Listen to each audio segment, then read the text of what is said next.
اسمع بقى يا برنس، انا جاي لك باللي انت مستني انك تسمعه، وهي تشكيلة النادي الاهلي الامثل اللي يلعب بيها في كأس العالم للأندية. بدون هري كتير، اعمل لايك للفيديو واشترك في القناة وافتح جرس التنبيهات، ويلا بينا عشان الفيديو موحوح ومش عايز اطول في الفيديو. يلا بينا نخش بتفاصيل الفيديو على طول. بص يا برنس، الاهلي هيلعب بطريقة ال3-4-3. حراسة المرمى لمحمد الشناوي، خط الدفاع رامي ربيعة وياسر ابراهيم ومحمد عبد المنعم، قدامهم في نص الملعب كريم فؤاد ناحية اليمين وكريم الدبيس ناحية الشمال، والاثنين عمرو السولية ومروان عطية الاثنين في نص الملعب. عادي جدا ممكن نشيل عمرو وننزل مكانه اليو ديانج، مفيش مشكلة.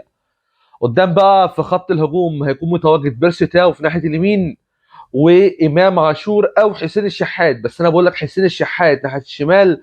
وفي الامام انتوني موديست هيكون هو راس الحربه للنادي الاهلي. وعلى فكره انا ما استبعدش في الطريقه دي ان الاقي مارسيل كولر بيلعب بطاهر محمد طاهر هو في الجناح الشمال، بدلا من اللي انا قلت عليهم دول، سواء كان حسين الشحات او حتى امام عاشور. قول لي ايه رايك بقى في التشكيله اللي انا قلت لك من وجهه نظري دي يا معلم.